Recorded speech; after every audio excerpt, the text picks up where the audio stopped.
Hey everyone, welcome to this September 1st edition of Wisecrack Live. I'm Michael Burns here with producer Henry. Producer Griffin might be around. I don't know. You never know if he's going to pop up or not. Took last week off. So excited to be back. We had such a fun stream 2 weeks ago. It was so much fun that I needed a little time off to rest and recover, and I would say get back in proper streaming shape. Lots, of course, has happened in the meantime. So I want to watch some trailers today.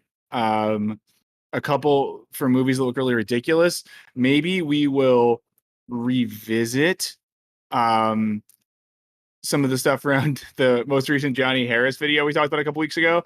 I want to talk about college because big news. Big news with student loans and all that sort of stuff. So I want to watch a video about college being a scam. And finally, things have gotten hairy in YouTube on YouTube the past week or so. So we want to talk about some of that, both because we care about the YouTube platform, and selfishly some of the things that are happening. What's up, everyone? Yes, the hair is old for sure. But yeah, some of the stuff that people have been talking about in terms of YouTube recently, in terms of racism and favoritism and all that sort of stuff, are things that affect us over here at Wisecrack sometimes, especially some of the issues around, arbitrary age restriction and stuff like that. Who knows? Since we were last together, a bunch of videos have come out. We put out a video over on the main channel about how social media profits off your anger. That one was hard for me because I realized how much time and emotional effort I've spent in my life fueling the social media anger hole and being fueled by it. So, check that one out if you haven't. And then we did one about the AI revolution or lack thereof. So if you're scared about AI. And then we've done a couple of shorts recently. Curious what y'all think about those on the channel. We did one that involves why Ronald Reagan ruined college, and then one on the rehearsal as well. So I think we're going to keep trying out shorts. I think one of the ideas is that we can use shorts to both cover things that are more urgent because it takes us a while to get videos out, and to maybe cover some of the stuff that might not play as well on the channel. Our video kind of blew up recently, so that's fun. So thanks to whoever. A bunch of fun stuff coming out as well. I always forget what's coming up next, so I'll look it up for y'all in a second. But yesterday we recorded a long video on misinformation. Who's married to Mr. Information? That was a very stupid joke. So we got that coming out for you soon as well, and some other stuff. There's always other stuff, but I always forget what we filmed right after we filmed it because it's such a blur. As always, I'll say this a few times on the stream. If you enjoy Wisecrack, if you like what we do, if you want to support us, check out our Patreon. It's patreon.com/wise in a second. But yeah, it's something you can check out if you want to, because most of the money we get on the channel comes from stuff like that,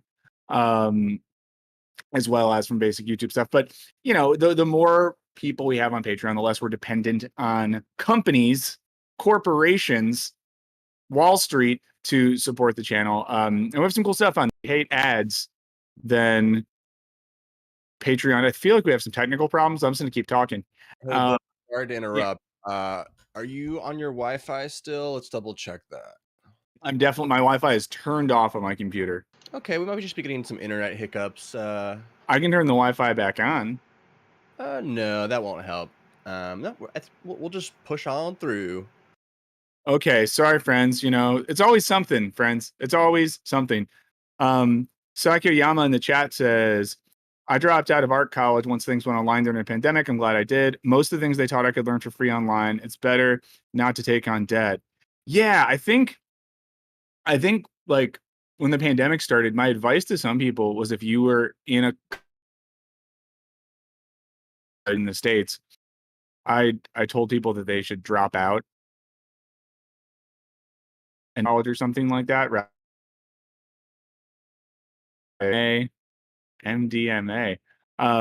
Said Wi-Fi bit mashed up. Hopefully that will clear itself up. I imagine things are just screwed up in California today because we're going through maybe that's a thing. As billion tax-free donation. Yes, we would love that. I used to always say that we would start a inherited wealth level of Patreon for if anyone does have inherited wealth and wants to support the channel, we would really appreciate that.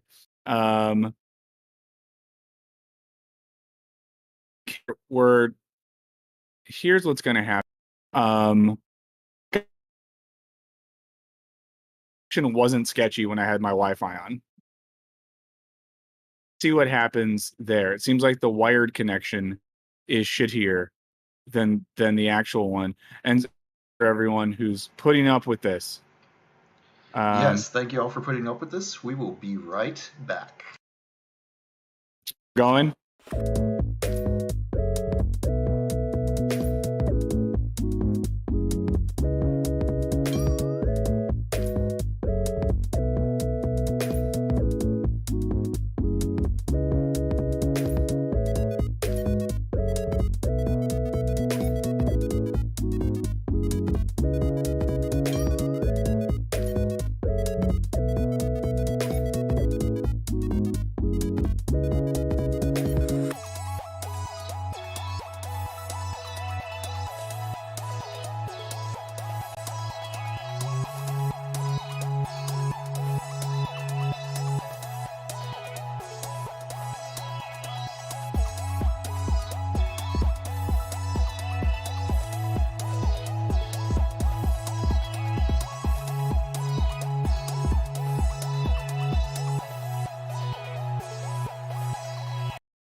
Okay, round two. We're back. As Mr. Murrow said in the chat, probably all the porn in LimeWire. Yeah, I'm downloading pornography and the entire Green Day discography right now. Off of LimeWire specifically. Yeah, LimeWire made me think, when LimeWire was popping, it was back in the day, and like, what were people downloading back in the day? Green Day. That's the stuff people were listening to then. Okay, let's see. Someone in the chat. Hold on one second, friends, as we're still getting stuff figured out. I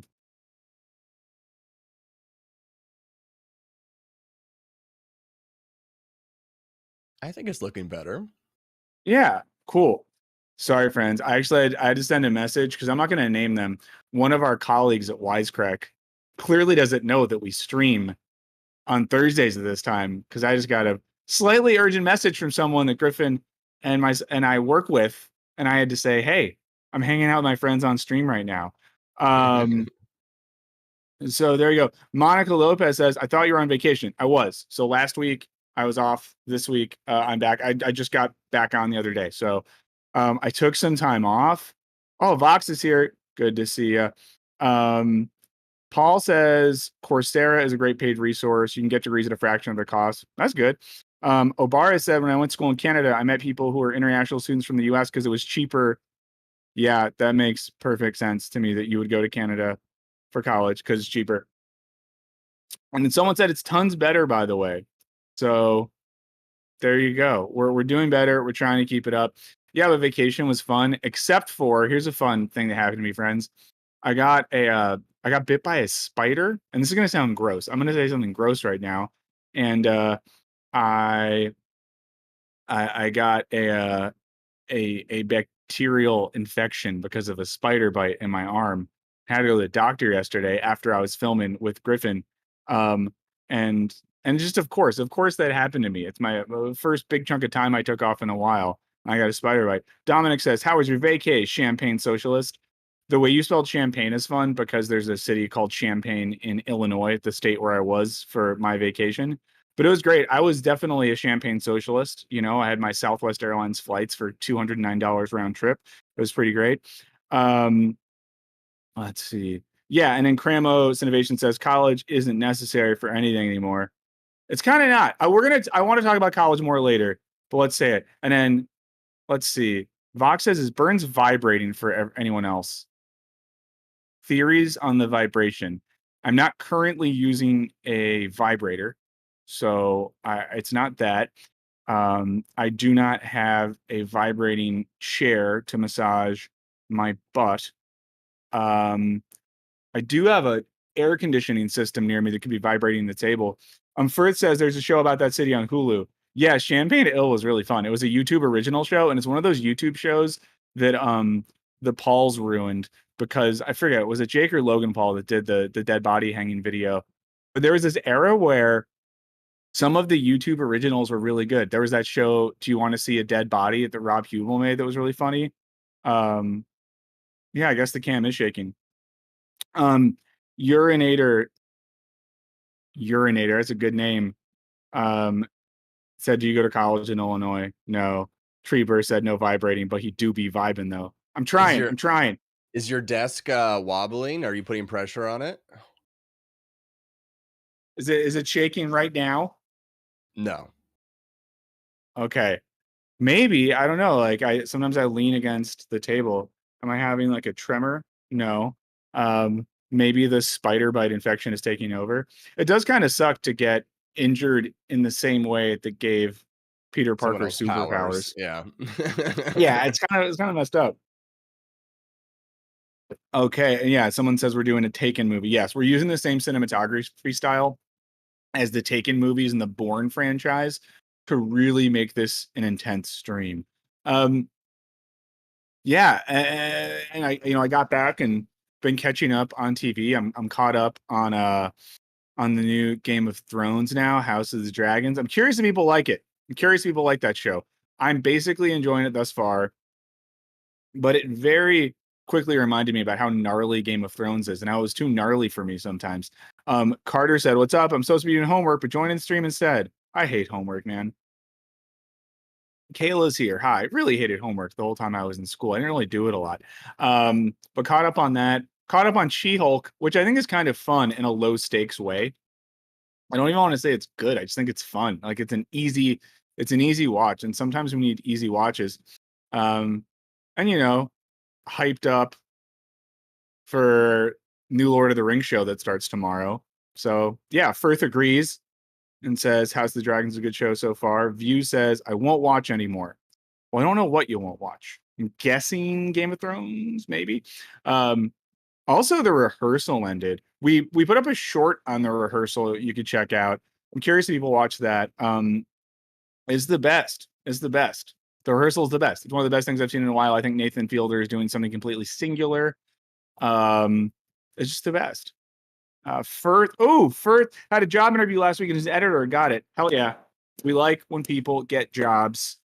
Just be careful about the quiet quitting or whatever it might be. Okay, so let's maybe like watch some stuff. I want to start with some trailers. I love to catch up on trailers. I like to see new stuff coming out.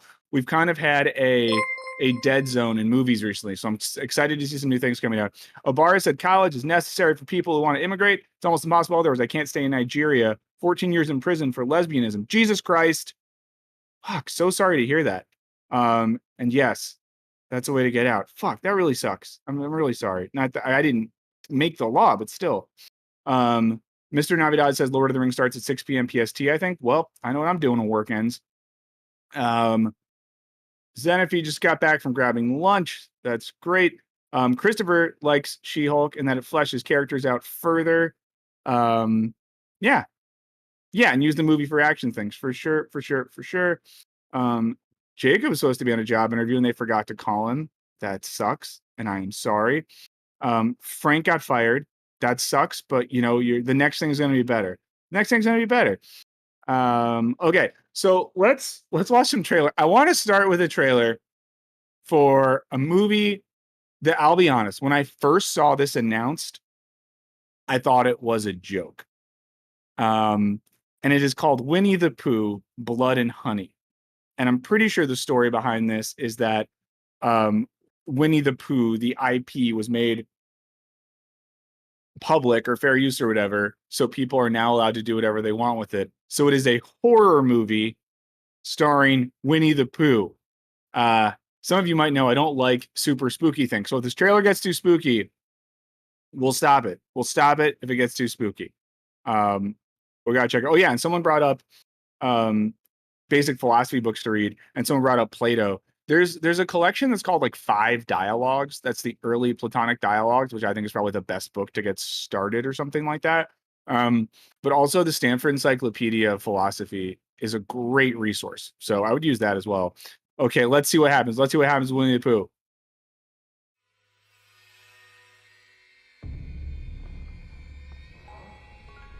You know, you're the first person I ever shown this place to. And why am I so special? Because soon we'll be Christopher and Mary Robin. Oh boy. We should be close now. We're not going to find them. We will. Pooh, Piglet, Eeyore, we were friends for many years, and they're out there. Oh, so it's the grown-up Christopher Robin, and he's taking this woman to the woods, because that's what you do. You get engaged and you say, "Hello, person I'm engaged to. Just let's go deep in the woods to meet magical talking characters." Totally, just realism. Christopher, we need to leave. Now. I really need to find out what's happened there, okay? The acting is incredible.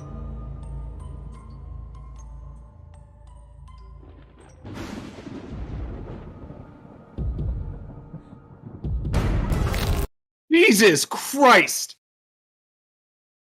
Oh, the grab and snap. The grab and snap. Oh, see, let's see if we can turn the volume up on the trailer. I don't know if I have control over it on this end. Oh my God. Sorry, guys. I'm just recovering from the grab and snap.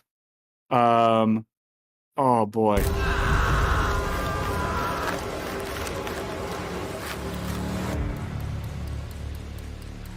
This place is kind of cool. Did you say it has a pool? Okay, so we just jumped from Christopher Robin and his fiance, who got grab and snapped by Pooh, and now we're at like a hot tub party. Oh no. Oh no, I did not mean to pause it right there. I didn't mean to pause it right there. But this is brutal. This is, oh God. We need to go. Laura's dead. It says Get Out. It seems kind of hack because there's a movie called that. Jordan Hahn, this is real. This is a real thing that exists in the real world that we're watching. Someone really made this movie. There's someone else outside. What was that?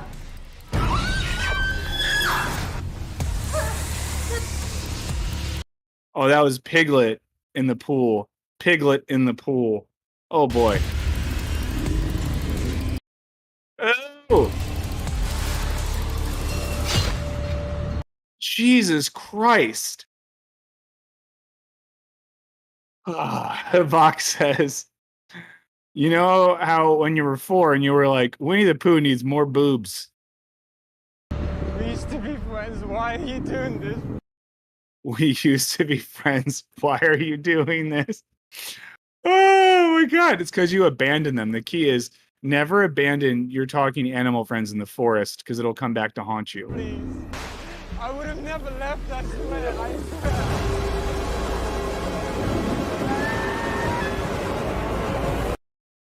Just really a greatest hits right here.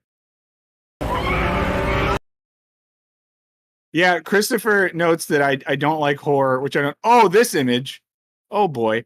It's true that I don't love horror.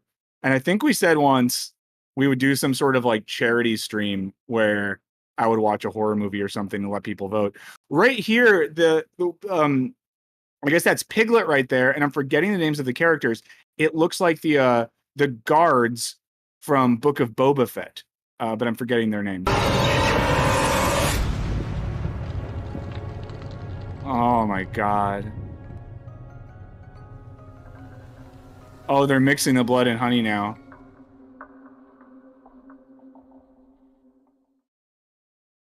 Okay, that, I'll be honest, I found that legitimately kind of disturbing. I'm probably not going to watch that unless I watch it with other people.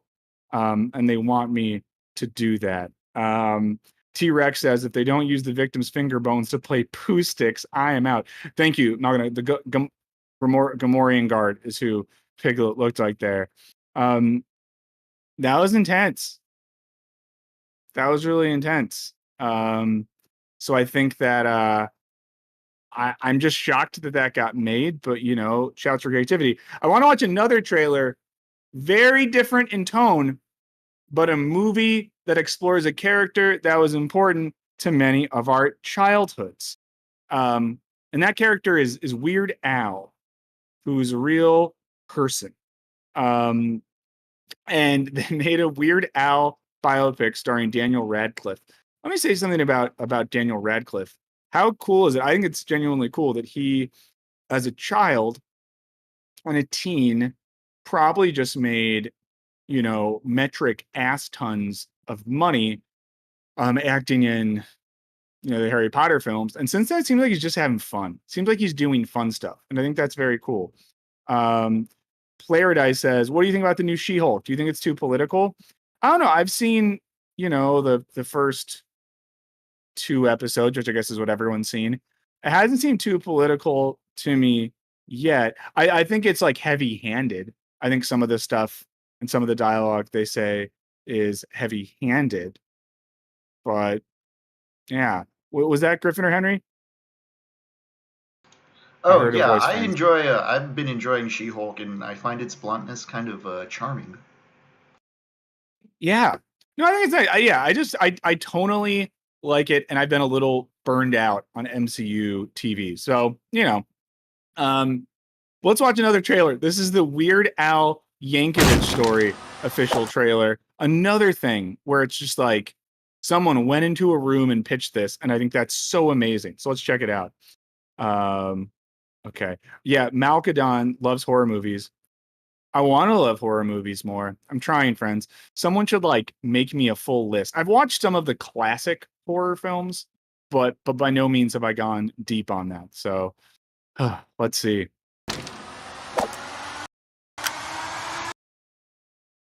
Amazing. He looks so cool. I want to note as well. Oh, it's a Roku original movie. I'm going to rewind because the person he throws the tape to is Weird Al. So that guy who catches it there, that's Al Yankovic himself, which is very fun. Put it in.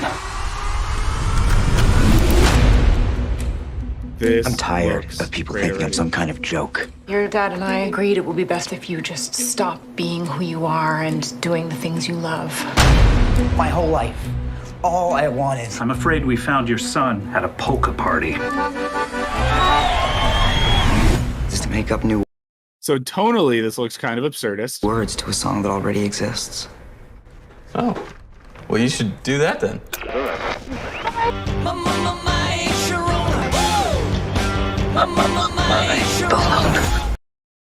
This is crazy. Who my little hungry one? Hungry one. Open up a package of my banana. And it looks like they're overdubbing Daniel Radcliffe's speaking voice with Weird Al's actual singing voice during the musical parts. Dude, I've got chills. Jordan, yes, that's Daniel Radcliffe. That's why I'm talking about. Every once in a great while, I can spot a talent that I know is the future of music. There's Dwight Schrute from The Office, played by Rainn Wilson. So if you're missing Rainn Wilson. He'll be in this one. But first, we gotta find you a stage name. Al Yankovic. It's long, it's hard to pronounce. So I'm just gonna throw this out there. Weird Al Yankovic. I love it.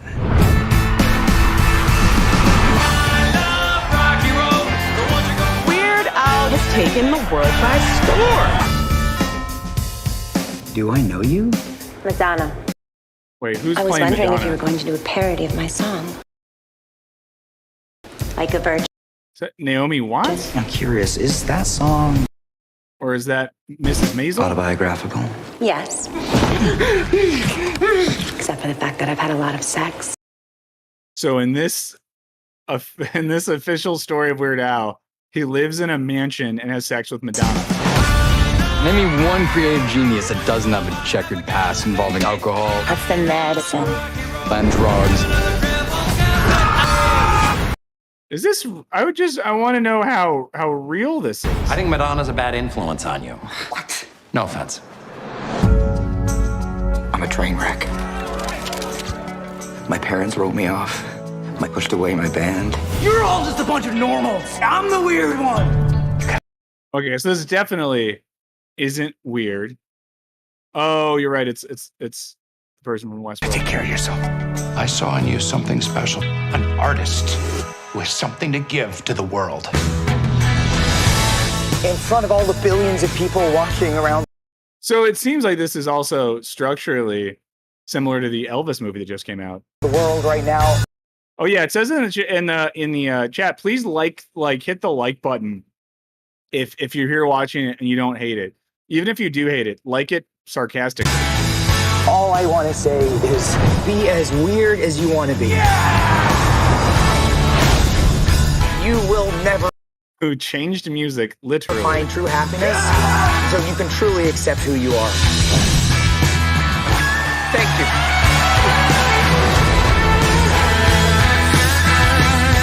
Yes, Evan Rachel Wood. Oh, Al, you can't smoke in here. That's what he would have done. I totally deserve that.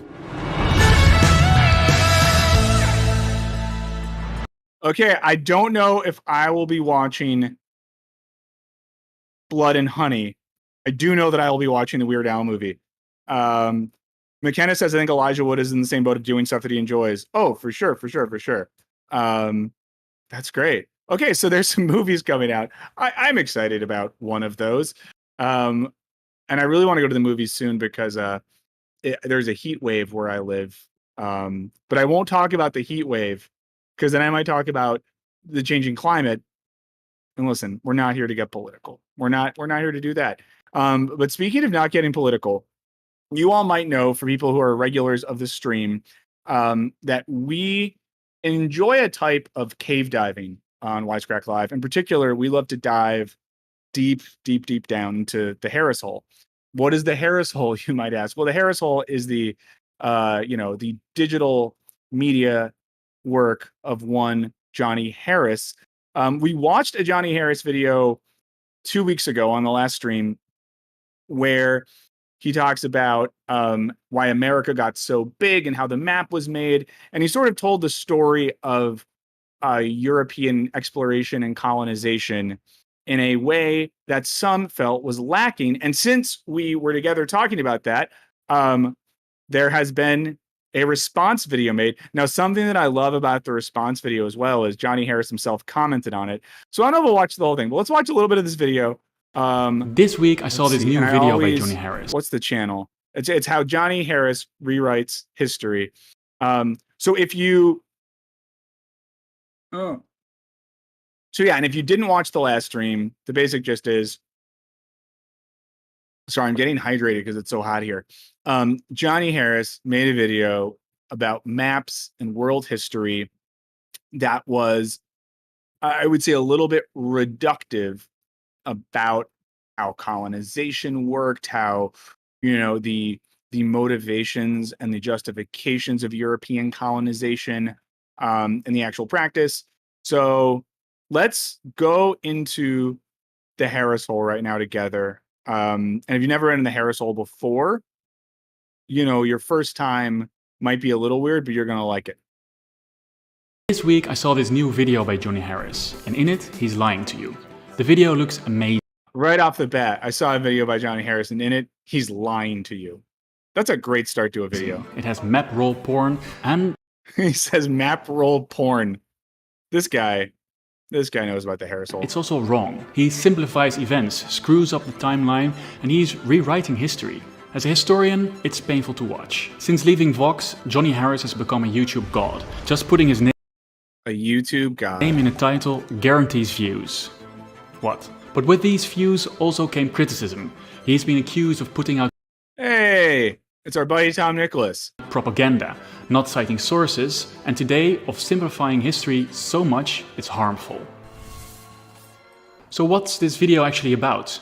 Johnny Harris discusses a subject that has been the base for countless of books and academic discussion. How did some countries from a relatively unimportant region in the world just rise up and dominate everyone else? It's a big question. A 500-year project of moving people and weapons and germs and language and violence.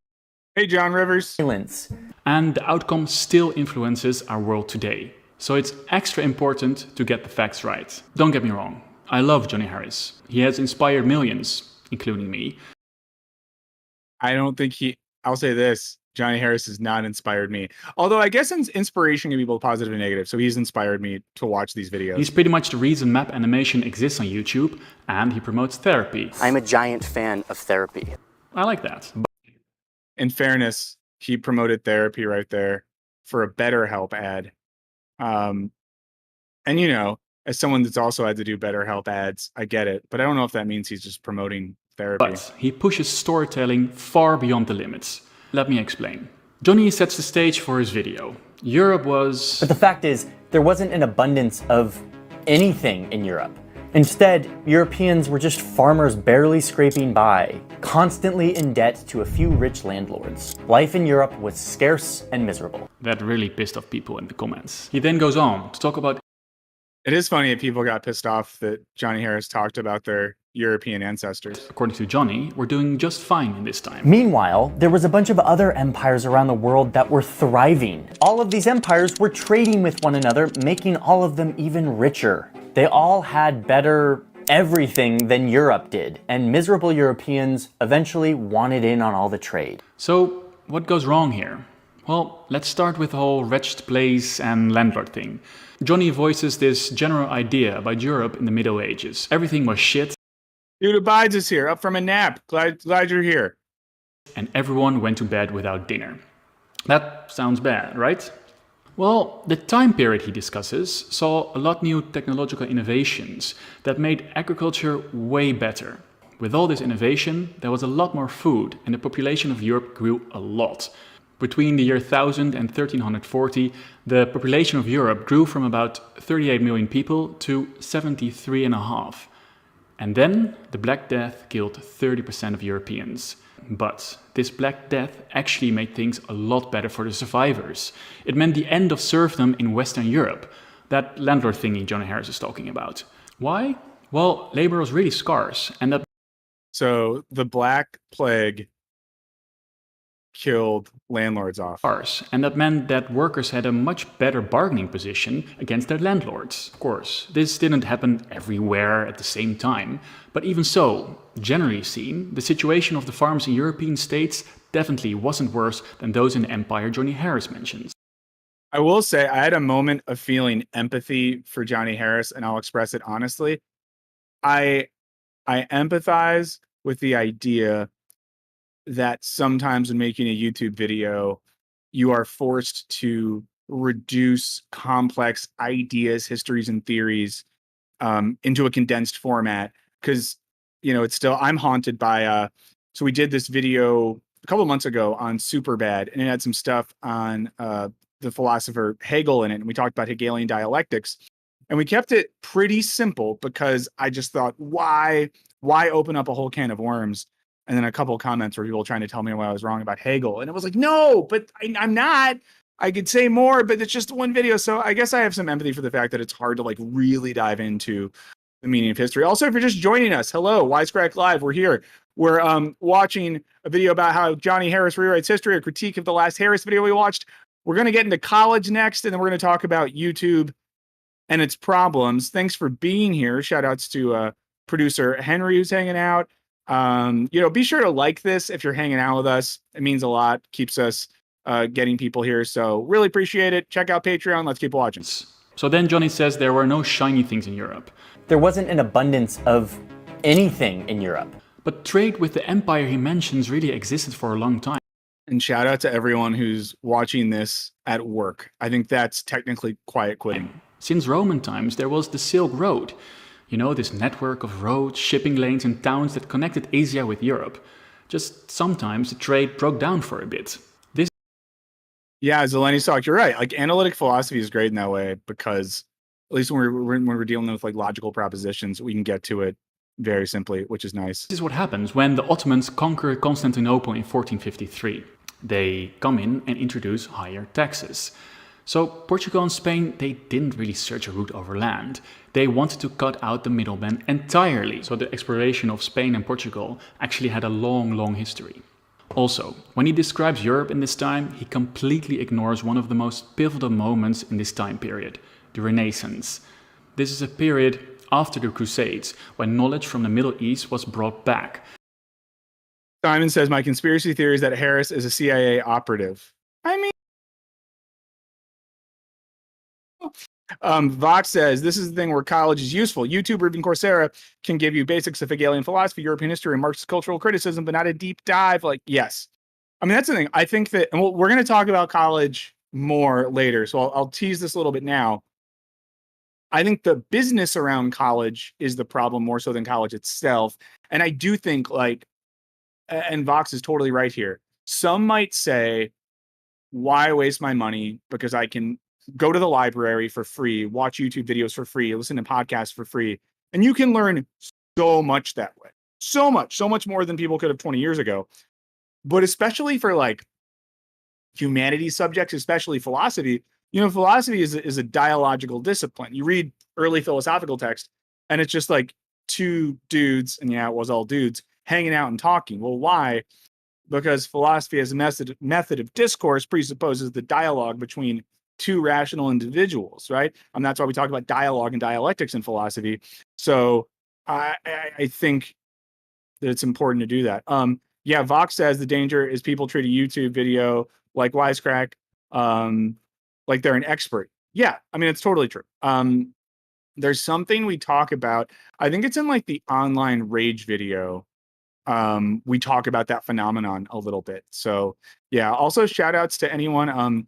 If you do make it to the very end of how social media profits off your anger, there is an Easter egg at the end of that video where I said something pretty unhinged and they put it in there. So, check that out if you want.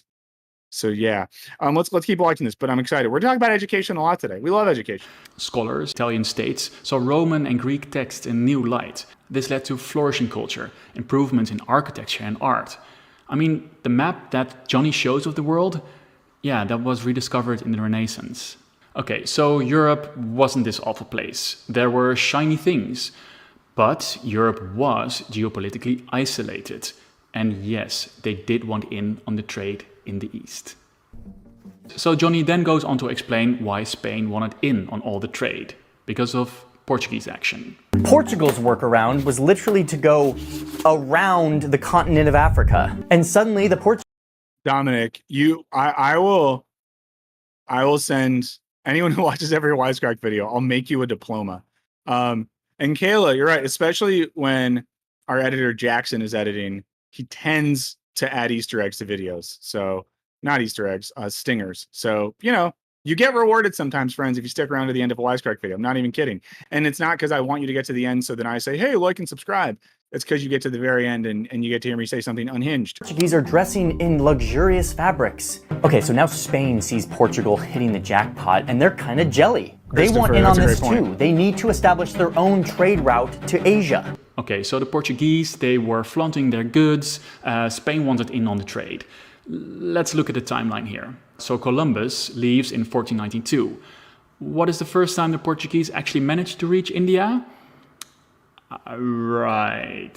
So no, the Portuguese were not successful in reaching India by sea until Columbus was well away. Well, we're Yes, dude abides. You're one of our esteemed alumnus. on to Columbus. This is what Johnny Harris says. They listened to a pitch from this Italian sailor, and this sailor wants them to fund his new startup called What If We Sailed West to Get to Asia instead of East? Super promising name. Okay, I actually kind of like that joke. And he is right. The world did look like this. There were maps around from people that thought Asia was really close by. Take this map from Toscanelli. It shows Japan within reach. Columbus used this and other calculations to say Japan is only 2,500 sea miles away, whereas in reality it's more like 10,000. Columbus was actually cherry-picking proof, and even though these maps existed, the general consensus still was that people didn't think you could reach Asia. Something that this guy and Johnny Harris have in common. Just great hair. Couple guys with great hair who love history and maps. By sailing west. It was just too far away, and they were totally right. So Spain was like, yes, great idea, high risk, high return, do it, Columbus. Columbus put his findings before Spanish experts of the court twice, and he was rejected twice. Only the intervention of the Spanish king made it possible for Columbus to get his boats. Probably because they thought, low risk, potential high reward? I mean, this Columbus dude is so sure he's right against all odds. He has a lot of confidence. Okay, now we move on to one of the most contested points for me in this video. And for that, I'm gonna put on my Johnny Harris debunk hat. Damn, he's going full Harris beanie. The moment he says, Columbus changes the world, this big epiphany. And this is where the biggest light bulb moment of the century goes off in this guy's head. Change of plans, boys, says Columbus. We're going to claim this land. Columbus's realization was instead of trading, they could actually just claim land for themselves. And this changed everything. After all, no one was making any resistance. This moment is the foundation upon which all European imperialism grows. So, Johnny admits in the comments that he totally dramatized this event. Oh. I don't know why, because the truth is actually way more interesting than this dramatized version. As many people have said in the comments, his contract actually said he should claim land he encountered, and that he would become some sort of governor of these lands. But even if we cut Johnny some slack for story purposes, he is still wrong. Let me tell you why. Okay, so before Columbus went sailing, there were basically two kinds of colonial expansion that existed. The first was the Portuguese. Yeah, really, the only reason I ever want to, critique someone like Johnny Harris is I'm jealous of how good his hair is. That's it. Way. You could plug into existing trade routes by showing up. But you do need a beanie in the Harris hole because it gets cold in there. Some land, built a forts and trading posts. This is what the Portuguese were doing in Africa. Take the fort of Elmina that they built. They did this because A, there was a lot of resistance from locals, and B, everyone died in the interior of Africa. Seriously. Still in the 1800s, up to half of the colonists could die in certain places. That's a fun field trip. Yeah, being a colonist sucked because you were probably doing really horrible things and you were also probably going to die. The second kind of colonialism is not that well known. Since the early 1400s, Spain had a colonial project going in the Canary Islands. This has been called Europe's first genocide. Over the course of a century. So see, what he's doing here on the channel Past Present is citing articles and research so that we know what he's telling us is grounded in something. Due to Spanish wars and enslavement, the population of the Canary Islands dropped from estimates of 50 to 80,000 to just 1,000 Canary Islanders. The Spaniards faced a lot of resistance, but eventually they made the islands into a plantation economy. Does that sound familiar? This is a thing historians have called a template for Spanish conquests in the New World. So this kind of colonialism already exists. Look, he's showing us an actual book. That's very like grad student professory to have your highlights and your pencil marks. I respect that. Existed when Columbus went to the Indies. And he really didn't care if the people were subjugating to Columbus or you had to conquer them by force. So what did Columbus realize when he was on his first trip? Well, his initial idea when he was sailing out was to plug into existing trade networks, just like the Portuguese did. Remember, his pitch had been he would find the rich Asian cities, the spices. Also, congrats to Vox for being a full-time professor for a week. That rules. Congrats on the start of a new semester. And shouts to everyone who just started their semester if you're in college. The cloth, the houses with gold roofs. And what okay, after this, we are going to watch a video about college being a scam. What did he find of all these things? Nothing. So Columbus actually got nervous. He had to tell his bosses something about this trip. How was he going to make this successful enterprise? From the initial idea of Portuguese trading posts, he switches to the Spanish style of colonial. Taylor at Beanie Baby is Bernie Baby. I want a Bernie Beanie Baby. A Beanie Baby that's Bernie Sanders. They probably have that they had developed on the Canary Islands, where they use the locals or import other people to start a plantation economy. So this is the big epiphany, according to Johnny Harris. But it's not something Columbus came up with. Yeah, so basically, you know, what he's getting at here, we're all watching this. We know what's going on. I don't need to summarize for you, but I will real quick. Yeah, what Harris presents as being these novel ideas, plans, methods of colonization were already happening by the very countries that Harris seems to indicate learned about this via Columbus's big idea. Followed from, and to make something of this voyage, followed from experience of Iberian powers that were already colonizing parts of the world for over a century. This imperialism wasn't developed there and then with Columbus. And it was also not developed in the encounter with the New World. The letter W, I'm sorry that you missed out on 45 minutes talking to family. We're just getting cooking though, so it's fine. But we're your family now. So when you're here, you're family. Wisecrack Live. That's our official slogan. Copyright. That's because history is almost never decided by big men or women and their ideas. The truth is always more nuanced, and there's always more history to a story. Columbus also definitely never said the following. Forget trade with the East, said Columbus. There's a bunch of land that we can go take over in the West. Because he died believing he'd found islands east of Asia. So in his mind, he was in the East. Okay, so after this, Johnny says that Spain and Portugal quickly conquered the empires. Oh, Joe asked, who are you watching the other week talking about Tucker Carlson? I think it was the channel Then and Now. I'm pretty sure, but I can check it up later. We can look into it later. This is how it all started. Under the AD, yeah, Wisecrack, we embrace parasocial relationships rather than trying to A, act like they don't exist, or B, sort of like maliciously use them. But yeah. This new paradigm, both empires. Yeah, Traber makes a good point in the chat. Says, kind of confused why the reaction video guys focusing on Columbus misinformation rather than just Harris's general lack of citation reference in the video. Yes, so I do think this is interesting, and I think that, you know, he says early in this reaction video that also I realize now I'm reacting to a reaction. Wow. But he says he's a fan of Harris. So I think he comes at this in a way such that, like, he doesn't want to make Harris too upset. As like he said, you know, he identifies Harris as a god of YouTube. So if you think someone's a god, you know, what are you going to do? Nicola, that's really nice. Thank you so much. Justin Boyd in the chat has a parasocial relationship with me, a socially parasocial relationship. Well, let's get back to history. Someone said me lick the screen, and I don't know the context, but I like it. Let's get more meta. Let's get back into the Harris hole. Expanded very quickly, forcing the Spanish and Portuguese languages across the ocean. And I do want to highlight something here. Johnny doesn't really delve into this, and maybe he will do it later. I want to tell you something about how the Spanish actually became so successful. One important reason that the Yeah, someone said, Amanda said, this video we discussed at the last live, wasn't it? The guy with lots of cool names. Yeah, this is a response to that one. Justin Boyd confirms Johnny Harris is obviously CIA.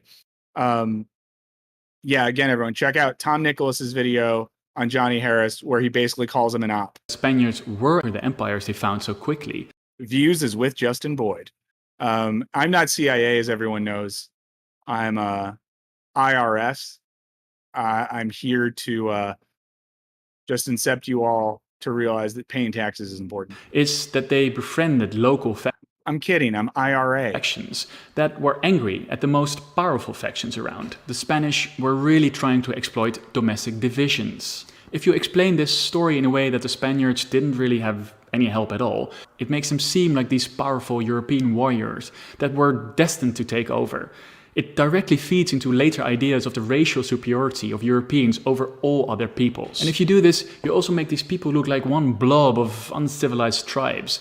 But these people had allegiances, politics, and agency. Yeah, Mr. Navidad, that video rules. Everyone should check it out.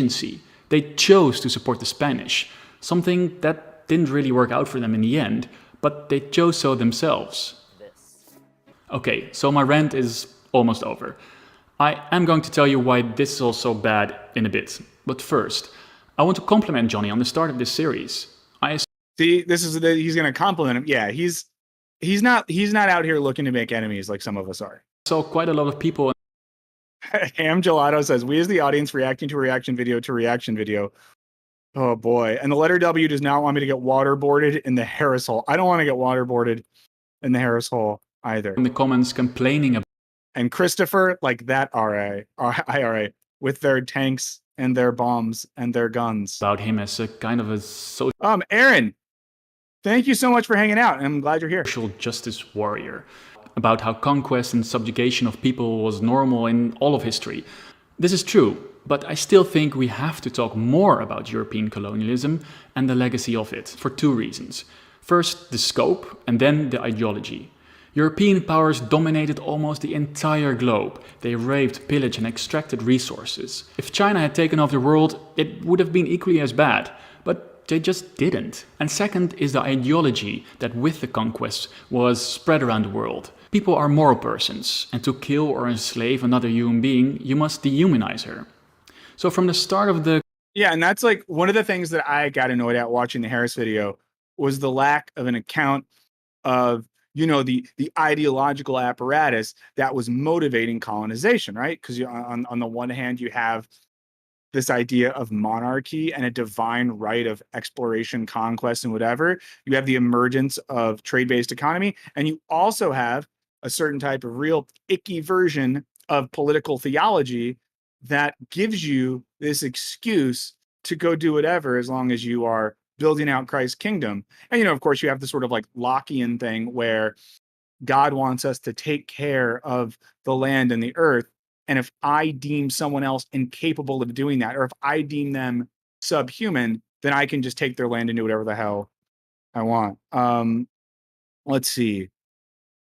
AD says, another question, does the Wisecrack Circle not really like Johnny Harris? I'll say on this stream, I only speak for myself. But I find Johnny Harris to be kind of Bush League. And Vasilius's Harris hole feels violated. We don't like to do that. We don't want to violate Harris holes. But the Harris hole's dangerous. Project, European scholars made a okay, at about noon we'll start talking about college. To justify this behavior. European. And if you're not in the Pacific time zone, that means in 7 minutes or so. They knew murder was bad. They knew you had to have a just war. They knew slavery was bad. It was forbidden in Europe. But when it's a whole different kind of person, not human at all, not so... Yeah, and the point he's making here is really good about like the dehumanization that has to happen for colonial projects like what happened in Europe. And it's really the dark side of Enlightenment era humanism, where post-Enlightenment, we're moving away from a certain type of, you know, theological metaphysics that explains everything. And now we're embracing the rational powers and agency of the human person. But the definition of humanity in a lot of Enlightenment thinkers is a very limited one, which allows you to like have your European humanist cake and eat your colonial violence too. Civilized, well, then maybe you can enslave them. So people that are now complaining that we're giving too much attention to the European side of things, well, I think...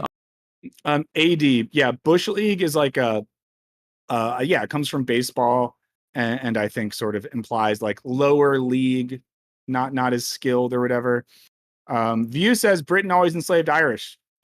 Yeah, the British were not nice to the Irish. This video is brought to you by the IRA. After centuries of hands clean of this past, maybe it's time to own up to this and actually really dive into this history. So for this, I applaud Johnny Harris. Still, why does he make this fictionalized, simplified account of history? And why is it such a bad thing? I think Johnny genuinely wants people to get interested in these stories. And you, yes, you, the audience, you like to watch things that are dramatized and flashy. So he finds a way to make it as attractive as possible. But he's kind of kissing the Harris hole right now. I think he goes too far with the whole storytelling bit.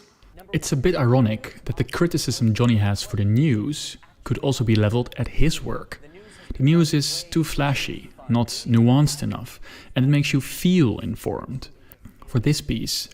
That's actually the video we filmed yesterday that'll be coming out soon on Wisecrack is about misinformation and the way in which sort of passion and pathos and feeling in the guise of news can make us believe really foul stuff. I think the context gives you a worse reading of history.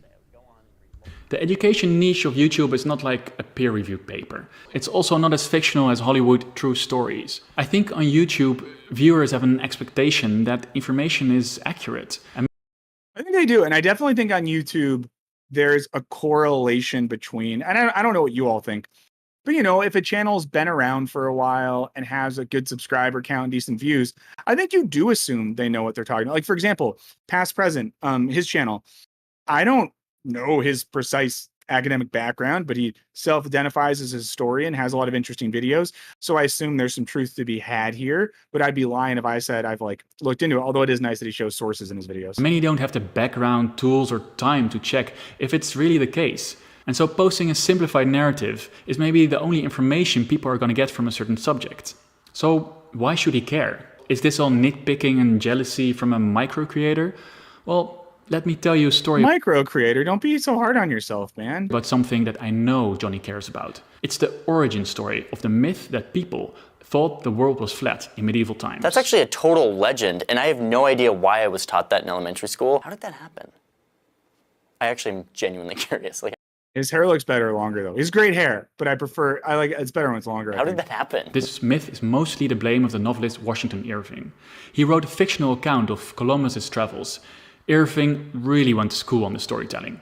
He puts down Columbus as a great visionary, a man that has to fight against Catholic clergy at the Spanish courts. The book is ridiculously popular. 175 editions were printed in the 1800s. But Irving presented this story as the struggle of scientific method against medieval religious backwardness. And this epic struggle has such an impact on his contemporaries, it soon morphs into a belief. These clerics thought the world was flat. Eventually, his historical fiction becomes a historic fact that persists to this day. If some of these folks were around when Columbus set sail, they must have been founding members of the Flat Earth Society. They would not have believed that the world was round. Let's be clear, Johnny is not as bad as Irving. But a story like that makes sure that myths about history are born. This idea that Irving put forward soon became the idea that medieval people were all stupid. And when history is used to present myths that explain the modern world... Myths are so much more fun though. We should be... But yeah, the Irving thing is easily researched. And again, this is I think that... I wonder if Harris, we can look at the credits of his videos, employs any researchers or fact checkers, because that would solve a lot of this if he just had like a researcher. Very wary. Okay, one and he can afford it. Last thing before we go. Johnny, if you ever see this, please, please, please start citing sources. Yep, there we go. Okay, so someone brought this up earlier. Someone brought this up. They said, why isn't he criticizing for that? Here we go. Please, please, please start citing sources. It gives more accountability. It can be a starting point for people to read more about certain subjects. Preach. It can help academics that write books to do more research. That can eventually be an inspiration for your videos. Okay, rant off. I made this video by using different sources. They are in the description. YouTubers Imperial and Faultline gave feedback on the script. Hey guys, welcome to Wisecrack Live. We're woke because we think history is interesting. And that sources should be cited. Mistakes are of course still mine. Don't forget to check out their channel. I definitely didn't touch upon Okay, so I just want to read this. I have this pulled up on my screen. So Johnny Harris responded to that video. I just want to read his response. He said, "Great video. I really appreciate the way you approach this and appreciate the amount of work that went into creating this discourse. I'll just say this right away. I accept your points here, and to be candid, the response to this video was a pretty big wake-up call for me." So maybe Harris is getting woke now too. So Harris said, "Oh, Gabrielle's birthday. Everyone say happy birthday to Gabrielle. Oh, also, we're gonna I'm going to tell you to watch something in a second, but we'll get there when we get there. So Johnny Harris said, yes, it's a wake-up call for me. The research on this was overly biased towards a simplistic narrative to which most of the facts bent. My hope with the series was to give an highly simplified, his words, simplified, almost storybook version of a vastly complicated 500-year history so that those who are not usually interested in history could access the broad arc of European imperialism. I still believe in that goal, but missed the mark with this one, so thank you for the compelling dissent. I'll do some soul searching on how I'll address this in the channel and series itself. Again, I appreciate the way you approach the critique. Also, really great job in the production. New sub here. Okay. Yes, keep the happy birthdays coming. Okay, so part of me thinks, so there's a world where we can say that,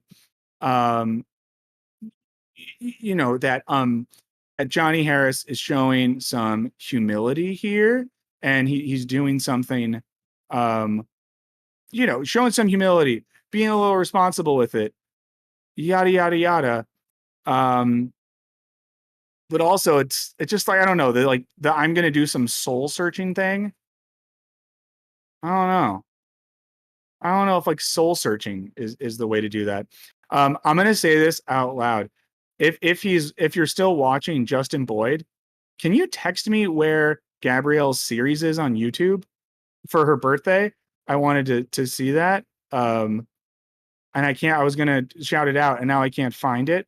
So yeah, but good happy birthdays. Yeah, the Gabrielle we're talking about has a series on G4 that I want everyone to watch. Okay, so let's leave the Harris hole now. I think that was really interesting. I'm glad that we saw someone give a response to him that I'm not capable of giving because I'm not a historian. And I think the gist there, once again, is like, regardless of perspective, regardless of like one's ideological perspective, just cite your sources, you know? If you cite your sources, you're good. Okay. It's noon Pacific time. I said that when it was noon Pacific time, we wanted to get into college. So we're going to get into college stuff. Oh yeah, Celia Lewis says, citing sources doesn't require that much soul searching. It's just research practice. Yeah. So I do think there's something about saying like, this is a wake-up call. I'm going to do some soul searching. It's like, this isn't an emotional thing. This isn't about your interpersonal relationships. Just do good research, man. Just do some good research. Okay. Nicola, that's a good recommendation. We probably won't make a full Wisecrack video, but we can talk about that stuff on stream. Okay. So if you're here again, be sure, like the video if you don't mind doing a straight up a thumbs up thing. It means a lot to us, and it helps us, right? It helps the channel. Hold on. Oh no, sorry friends, my computer's about to freak out. So if it freezes for a second, don't even worry. Don't even worry. It's all okay. Let me copy a link. Let me copy that. Sorry friends, I'm just doing computer stuff. Yeah, so be sure, like this video. You can leave comments and stuff like that later. Know that if you ever miss a stream, we do put all of these up on a playlist. So that's important. You can do that as well. Okay, here's what I want everyone to check out. We might look at this later. If not, we're going to watch some of this later or next stream. I want everyone to go on the Completionist channel. XPlay has a new series out called God of Work, and I want you all to check it out. We'll watch some maybe later on the stream. And if not, we're going to watch it next week. But our friend Gabrielle, who we're birthday shouting out, she helped, you know, she's one of the director of the series. It's great. So just note that for later. You should watch XPlay's God of Work over on the Completionist. This is not an ad, by the way. This is not an ad. So you can check that out. And also, I think it'll work. Justin Boyd, if you feel like just posting, well, maybe I'll do that. If you want to post the link in the chat, you can do that as well. But everyone check that out. We might watch some later at the end of the stream. Also, just a reminder about Patreon. It exists. We have a Patreon. If you want to join it, that's great. I'll tell you again about the stuff we have. You get on our Discord server, which is very fun. Some of the people in the chat right now are regulars in the Discord server, so that's really fun. You get all the videos early. You get the videos with no ads. You support us directly, which is really nice. The money is just going to our channel. We do podcast where we get deeper into the videos and talk about stuff like that. We have a series that I started doing called Philosophy Office Hours, or just Office Hours, where I answer any questions people have, talk about stuff going on in the videos. We have ideas for more stuff as well. But check it out if you want. But if you can't do Patreon, if you can't afford it, that's fine too, man. Money sucks, work sucks, life's hard. View abides, that's awesome. Okay, let's start talking about college. So some of you might have seen it. We did a YouTube short about college. And everyone's been talking about college expenses, university expenses, because of the decision to alleviate the student loan debt in America. So I guess the Biden plan is what, $10,000 off. The most interesting thing about that, though, isn't the $10,000 of loan cancellation. It's actually the new repayment plan, which I think is going to save people a lot more money in the long term. But of course, that leads to a lot of discussion in the country. Some of the media will say things like, you take out a loan, you pay it back. Why should we say that why should we let people off the hook? Other people, a lot of like Washington, D.C. millennial journalists are like, I didn't need a meal out for 2 years to pay back my loans. Why should anyone get free stuff or whatever? I don't know. But the underlying issue is like, why is America a country that has this problem in the first place? Because it's something you do not see as much in other places. I'd love to hear anyone who's from around the world. I would love to hear what the tuition and loan situation is in your country. I used to live in the UK, where when I was in Scotland, the university is free in Scotland. At least it was. Maybe that changed. In England, it was relatively affordable, but not free. The way loans worked, and I'm pretty sure you can only get them for undergraduate education, is there wasn't interest, and you don't have to start paying them until you make a certain amount of money. So that's the sort of situation there. America has a uniquely expensive system of education. John Rivera says, will you do something on Mark Fisher? We talk about Mark Fisher in a lot of videos.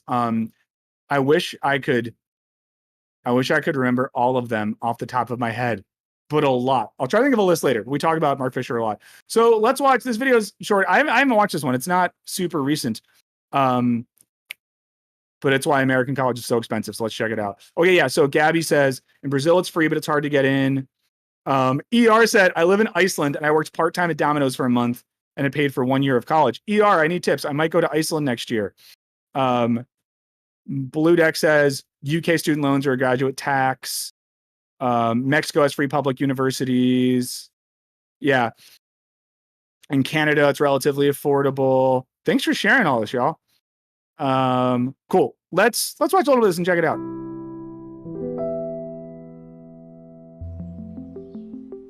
Here's a story you might not have. Well, I'll say this correct. Stella Lewis in the comments said, I paid my student loans. I don't know many people who have.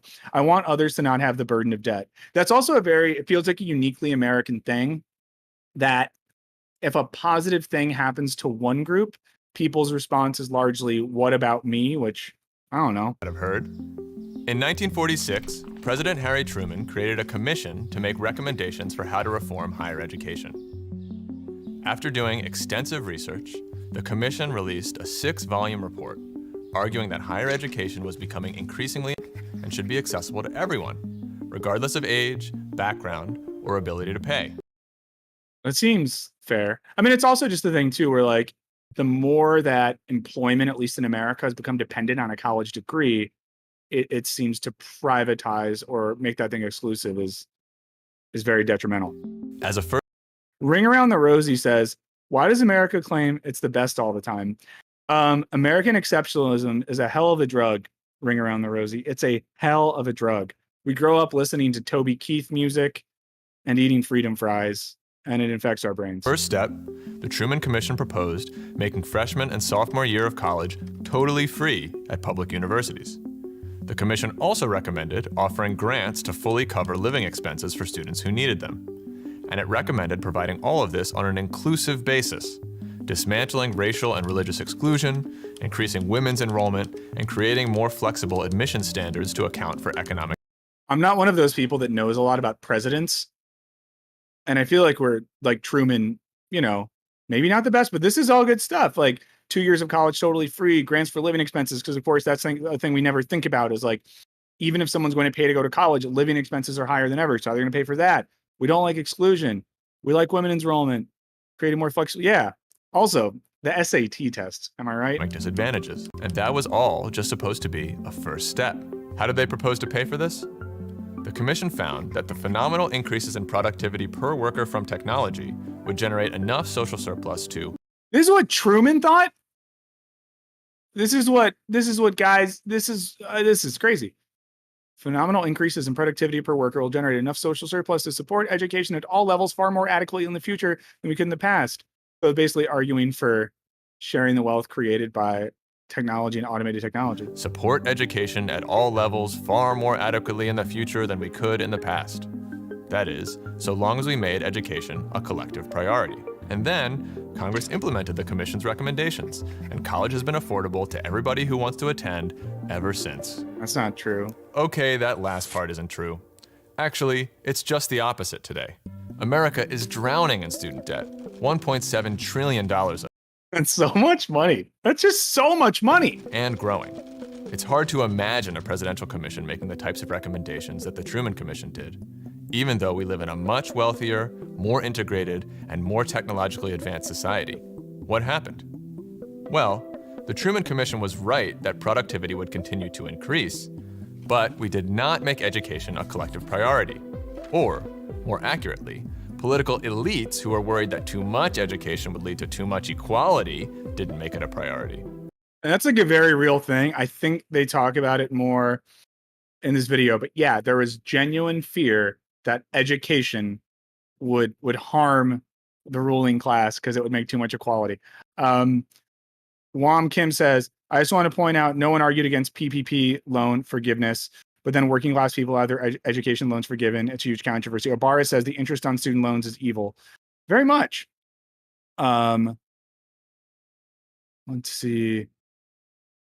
Loan Karaki says, isn't there like federal or public graduation institute? Yeah, there are public universities. And depending on the states, there's good systems. Like in California, which has really, really good state universities like UCLA and Berkeley and Santa Cruz and Irvine.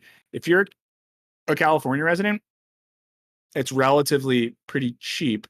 And I know in California, at least if you go to a 2-year city college, which they're in general pretty affordable, you get guaranteed admission into a UC school, which kind of rules.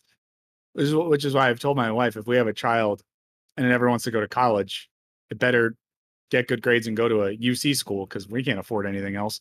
Vox says Truman thought this, Jefferson thought this, but yeah, okay, wow. So, wealth created by increased productivity went toward making the rich richer and not into educating more people. To see how this happened, we have to go back to the end of the Second World War. That was the first time many middle-class people started to go to college. Because of a federal law called the GI Bill, veterans, a huge percentage of the population back then, could even attend college. Yeah, Vox, stop making us like you so much. For free. Because of state-level commitments to education, public college was cheap and accessible for massive numbers of people beyond veterans too. There were still deep inequalities, but college was no longer just a training ground for the rich. With universities opening to more people, feminists and the civil rights movement began to break down barriers. Whoa, Dominic says, I went to my financial aid office at my university. The first thing they did was try to get you a loan. Increasing presence of working class people, women, and people of color on college campuses made them centers for political and social dissent. Protest, debate, and activism became part of college life. Soon there was a backlash. Master of the Cards. Yes, we have a playlist of all the live streams so you can watch them later. It should be under playlist on the main page. And then if you subscribe to the channel, you get alerts. So you'll see it where the bell is. Also, if you're here and you're enjoying this at all, please give it a thumbs up. It means a lot. Politicians thought this was too much free speech from the wrong type of people. Ian, we absolutely are. I keep forgetting to follow up with Vox. He's going to come on as a guest as long as he will do it. So yes, the only issue is we have a lot going on, and sometimes it is Wednesday at the end of the day, and I'm like, oh, it's the stream tomorrow, and I forget to reach out. So I'm gonna get on that soon. Ray says I did community in UC Santa Cruz despite being way cheaper. I had some great professors during my first 2 years in communities. Yeah, it's awesome. They wanted to return to That's really awesome. the old system. A candidate for California governor named Ronald Reagan. Reagan, guys, it's Reagan time. Everyone tuck in. It's Reagan time. See, now I'm getting trolled because I should have invited Vox on today. But I was thinking, Vox, it'd be great to have you on and do a segment on just like saying smart stuff about superheroes. I want you to flex in your expertise. Started attacking people, campus radicals. In the year 1970, an advisor to Reagan declared in a speech, "We are in danger of producing an educated proletariat. That's dynamite. We have to be selective on who we allow to go through higher education." Wait, they made that quote go away so quickly. Dynamite. We have to be selective on who we allow to go through higher. So like, look at the quote right there. Like, this is an advisor to Reagan when he was governor of California, soon to be president. And the political advice was, you don't want an educated proletariat. Interesting. Let's see. I mean, I think the thing too with some, well, maybe I don't understand economics. When people, so Guillermo says, you know, don't mind someone getting a degree, I just don't want to pay for it.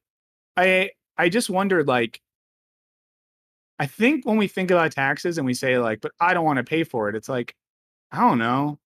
Are you paying for it? Is like money being taken out to go towards that would have been yours? And if it didn't go towards that, was it going to go to war? Is it even, I don't know. I don't understand how economics work at that level, I guess, but I just don't really think of it in those terms, but maybe I'm wrong. I don't know. Higher education. When these politicians gained power, they made sharp cuts to education funding. California, under Reagan's influence, went from funding 32% of the University of California budget in 1974 to just 16% in 2004. Elsewhere, cuts to education were justified on the logic of living within our means.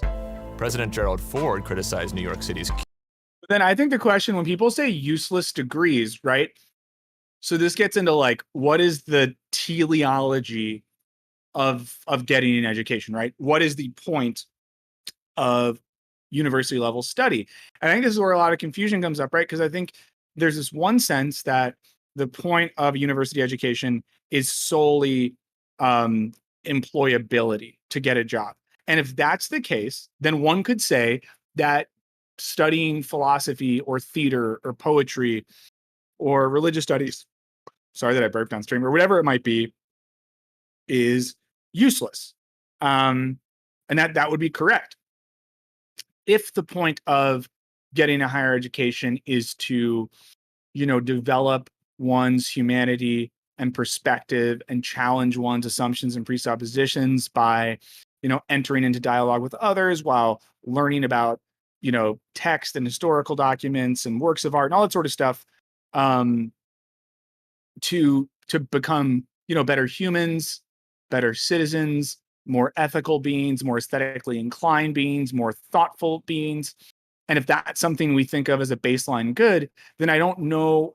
Then if we think of it that way, then I might say a useless degree would be a degree in which I only learn a sort of concrete skill without learning about my own humanity, the world around me, having my perspective pushed, meeting people that don't think like me, you know, exploring text and ideas. I had this experience. I used to teach business ethics, and I taught a course one year where I had like seniors in their last semester, and it was very clear for a lot of them, you know, the point of them being in college was to learn to get a business degree so they can get a job doing business stuff. And it was fun to try to push them to do philosophy stuff. Some of them liked it. Some of them hated me for it. Oh yeah. Tanook said, isn't the point of every level schooling to advance society on an intellectual level by some degree? Yeah, I think so. David, so glad that you are here. Let's see. Sorry. So much So much going down in the chat. Oh, great. 69mega.com showed up. Love when they come in here. Okay, let's keep watching this.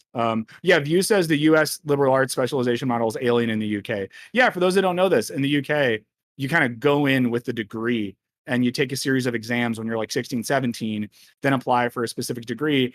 And in a sense, I guess the specialization's cool, but it's kind of a bummer because I would have students sometimes when I taught in the UK, there were 18 taking philosophy classes, got into a philosophy degree program and realized it wasn't for them, which is kind of a bummer. Yeah, Vox teaches media ethics, so he gets it. Let's see, yeah. But again, I think the point is that if college is really expensive and it's viewed as an investment, often the investment is viewed as an investment in your future employability, which will then pay off the education, which all follows this model in which the point of higher education is employability. If, however, it is an investment in yourself, your community, your society, your way of thinking, then the point, that investment being paid off is way down the road.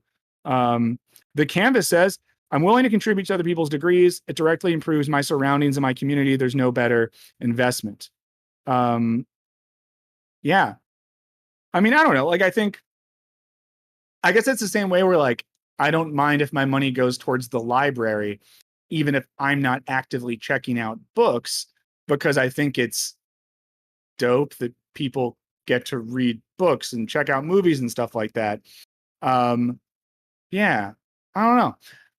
Let's see. Sorry, some fun stuff there. Okay. Want to keep watching? For offering a program where any high school graduate, rich or poor, could attend without paying tuition. Imagine that. In the midst of a city budget crisis in 1976, Wall Street bond investors forced CUNY to charge tuition for the first time. While politicians were slashing funding, business strategies to undermine working class power restructured industry in a way that redirected income toward Hey, look, they got their sources in the corner of the video. Do it, jobs Johnny. in management and finance, and away from everyone else. The jobs that paid well required college degrees, and that meant that, even as education David with the Altaze reference. Let's go. Funding collapsed, the number of people entering college continued to increase. So, incomes for most people were starting to stagnate. Yeah, Jonathan, I think that's a good question. Jonathan Doobie says, where do people think their tax money goes? That's why I do get confused when like certain stuff pops up and people say, I don't want to pay for that. I mean, the implication is then everything else your taxes are going towards, you're really into. So when like, I don't want, listen, I don't want to get political, so I'm going to stop. And higher education was becoming more important and getting a job that paid well. Yeah, Vox says, I pay taxes that pay for K through 12, even though I have no kids, because education is a net good. Again, specifically the Jefferson plan. I pay my taxes so that kids go to school, so that they're not just skateboarding in front of my building and making me feel old all day. I like that they're in school. So more and more people were going to college. Meanwhile, because of an ideology of false scarcity, state funding was not keeping up. What filled the gap? Student loans. Student loans are actually student loans. Here we go. Shout out to everyone with student loans. Creation of the federal government. They were created on the assumption that states would mostly cover the cost of college. So Leron says the point of education is to gain income, and your income is based on the difficulty and replicability of your job. I mean, I guess what I would say to that is like, I think that that's how huge aspects of society and even like government view the point of education. I would say classically, I don't know if that's what we would say the point of it is. So federal loans would be for a relatively small number of people, paid off painlessly within a few years of graduating. But as tuition climbed and state grants receded, a whole industry developed. Yeah, I feel like Vox and others, I shouldn't even say this. I would just say sometimes in the chat, I appreciate that some of you, I feel like, say things that you probably know I want to say that I'm not going to say. Around student lending. By the 1990s, massive student loans were the norm, and colleges began to base their business models around them. Yeah, so yeah, the business around colleges is crazy. I don't want to say too much. I'm going to tell you this. We're working on a big video at Wisecrack about the history of higher education and why it's maybe broken. So it's going to be a lot of good stuff in that. Fast forward, and the results have been catastrophic. 45 million Americans have student. Oh, heck yeah, Kayla. Lucky stream, got some classes. Loans, and each graduating class owes more than the last. In 1980, there were only a few $1 million of student loans. By 2000, that number was around 50 billion. In 2010, 200 billion. And today, we have nearly $2 trillion outstanding. Instead of starting a family or buying a car, let alone starting a business or starting a movement, young people today live with a sword of debt hanging over their head. I mean, this is a point where, and listen, I'm not political, I don't know anything. I like to read stuff the dead philosophers say about the structure of existence. But part of me would think a free market economy type would like the idea of debt cancellation or forgiveness or whatever. And I'll say why. Because, and I think that he's getting into that in this video, having so much debt hanging over people keeps them from buying homes, leasing and buying cars, going on vacation, going to the movies, buying consumer goods, all things that are seemingly good in a free market system, and a system that keeps people out of the marketplace seems bad. I mean, I think so I wonder from a free market perspective how you couldn't also make a good argument for that. But who knows? I don't know. I don't think anything. Student debt is even causing many Thank you, Alley older Cattails. people to put off retirement. Things are so bad that 1 in 15 student borrowers has considered suicide because of it. That is funny. Too many lives are being ruined. And here is the craziest part. Ian brings up the Jordan Peterson video. I'm going to be very honest with you, Ian. We might refilm some of it. I'm not totally sure. It got pushed back a little bit because of things happening on our end. But I will update you all. I'll say this. Whatever happens with the Peterson video, I have all my notes for the long version. So we could always just do a Peterson live stream one day and I'll go through those videos and we'll get into it. Student debt doesn't have to exist. I'm not saying that in a hypothetical way. I'm saying that if the President of the United States wanted, he could wipe out almost all student debt right now. You see, 95% of student debt is owed to the Federal Department of Education. And when Congress created the student loan program, it gave the Secretary of Education authority to compromise, waive, or release, or modify any federal student loan debt for any reason. This is often called settlement authority. Now, the settlement authority has never been used to bring about broad cancellation, but I've done a deep review of the relevant Thanks, David. Case law, and the legal argument for it is very strong. In fact, after I wrote a law review article that made the case, a growing number of senators have been convinced and began to advocate for the Department of Education to cancel student debt. Few things are certain in law, but clearly the case is good enough that it's at least worth a test. Think about it. Canceling federal student loans would instantly make tens of millions of people's lives better. Its benefits would flow to their families and their communities and help stimulate the broader economy. But canceling student loan debt is only the first step toward building a higher education system that works for all. If we care about living in a democratic society, we should use our enormous wealth to invest in making it possible for anyone to access all the education they want. Certainly, we should not condemn people to a lifetime of debt for wanting to learn or better themselves. All of this was clear to a presidential commission in 1946. 46 was a based year, though. Very based year. It's well past time to recover that vision and to build on it. I'm Luke Herron, PhD student at Yale Law School for the Gravel Institute. I wonder how much debt that guy has. Getting a PhD in law, that can't be cheap. Okay, so that was interesting. Yeah, but again, I think all this brings up, for me at least, it comes back to just like what the goal, the aim, the function of education is meant to be in our society. And I think that's a starting point that we often that I think gets ignored in some of the discussions we have around this sort of thing. And I think that if one does think that, if one does think that the point of education is basically for-profit job training, then that's fine. But then at least start from there and follow those conclusions through. If one thinks education is a sort of societal good that benefits the humanity of multiple people, then let's follow through with that logic. But, and obviously it's something I think about as someone that has student debt and was a student and taught students. And, I would have conversations sometimes with students that I was teaching that were anxious about, what am I going to do when I'm done? And I definitely think, teaching philosophy, I would have students come to office hours sometimes, not the office hours that I do on patreon.com/wisecrack, but office hours in real life. And, students would say sometimes, like, I really love studying philosophy. It's really meaningful to me. I'm passionate about this, but my parents or my friends or my counselor or whatever says, I shouldn't do this because I'll never get a job. And it was always really hard for me because it's sort of, I never wanted to lie. So of course you don't finish with a philosophy degree and have a lot of people that are like hiring philosophers. But there's stuff you can do. There's a lot of fields that people go into, but it put me in a weird situation as an educator because you want to say, I'm sure Vox goes through stuff like this. But it kind of puts you, student debt numbers in the chat. I'm not going to do the chat right now, but I will say that I have 6 figures of student loan debt. 6 figures, baby. What was I saying?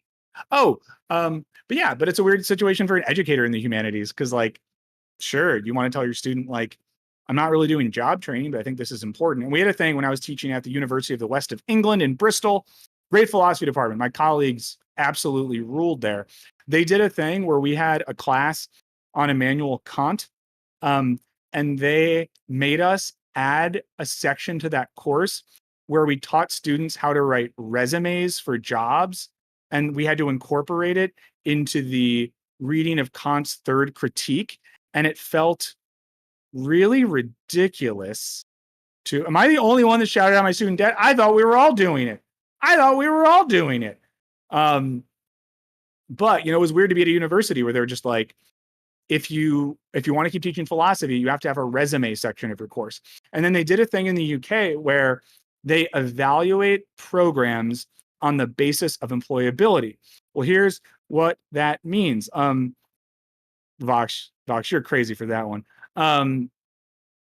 But yeah, so what would happen in the UK is, like, our department would get evaluated on the basis of how many of our students had full-time employment within a year of graduating with a philosophy degree.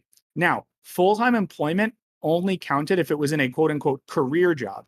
So a lot of students that I had, and Mr. Navidad, Kant does not fit with resume. It was crazy. But a lot of students we had would maybe finish their philosophy degree and then go work in a pub or a cafe for a couple of years. Because those are fine jobs. Why not?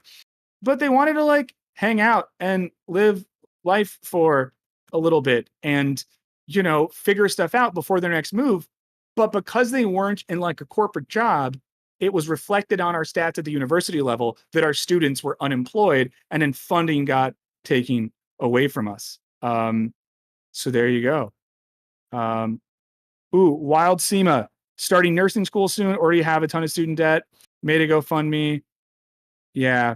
Well, Wild Sema, at least if you're going into nursing, the public service forgiveness plans are actually pretty good right now. So, also amazing for going into nursing, such a sick career. Things like nursing and teaching and therapy work, I just don't know why these people have to go into debt. But also the good thing is that, some of the public service forgiveness plans are fine. Yeah, student loan debt's crazy. So, we'll wind down the college talk. I want to talk a little bit about stuff going down on YouTube.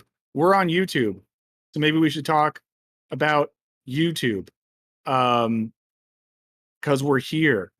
So there's been a lot of... So I just got back from LA. And so I think what got the ball rolling on some of the recent drama was Corey Kenshin, gamer with a huge channel on YouTube, put out a video on racism and favoritism, where he was basically looking at how some of his videos had been age restricted, and people that were not black that put out similar videos did not get age restricted, and it's led to a lot of discussion on YouTube that I think is pretty interesting, important, all that sort of stuff. Gaby says, I want to go into philosophy or religion, but I'm afraid I can't be able to pay for it. Yeah, it's really rough. It's really rough. Sela says, why should our degrees value depend on what we earn for a living? I don't know. Ring around the rosy. Yes. OnlyFans where you fart on cakes. Why not? Yeah, please hit the like button if you're here. It means a lot to us. So I want to watch a little bit of this video. It's one of there's so many videos right now about what's going on YouTube. I kind of just arbitrarily picked one, but the gist of it is a lot of YouTube creators right now are asking questions about, why certain creators get favored and others don't, why certain videos get viewed or highlighted and others don't, why certain videos get age restricted and others don't. And when you're on the bad end of that on YouTube, it really sucks. So for example, 2 videos that we did kind of recently we did a video on the most recent South Park special and one on the movie Nope. Both of those videos got age restricted. The Nope video got age restricted because there was a clip from the news of the January 6th riots. And I guess that was an age restricted thing. And the South Park one, I think it's because it talked about pee a lot, because a character in the South Park streaming special is named PP. But what happens when your videos get age restricted, I'm sure you've all seen this, someone has to be logged into YouTube and they have to show that they're 18 or above to even watch the video. It can get demonetized. So when videos get arbitrarily flagged, it really affects the numbers and the bottom line of people who are doing things on YouTube, and it sucks. And I think, even now, like, I never want to seem like I'm a whiner, but I've had people even in the chat before who will say things like, oh, I've subscribed to Wisecrack for years. I like the video. I like your videos, but YouTube never shows them to me. YouTube never puts them in my feed. And for example, like, I spend a lot of time on YouTube. Shocking, right?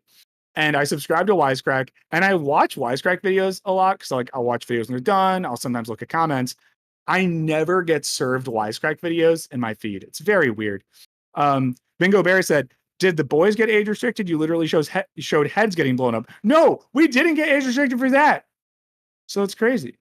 So I'll just watch a little bit of this. We might not watch the whole thing and get into some of what's happening on YouTube right now.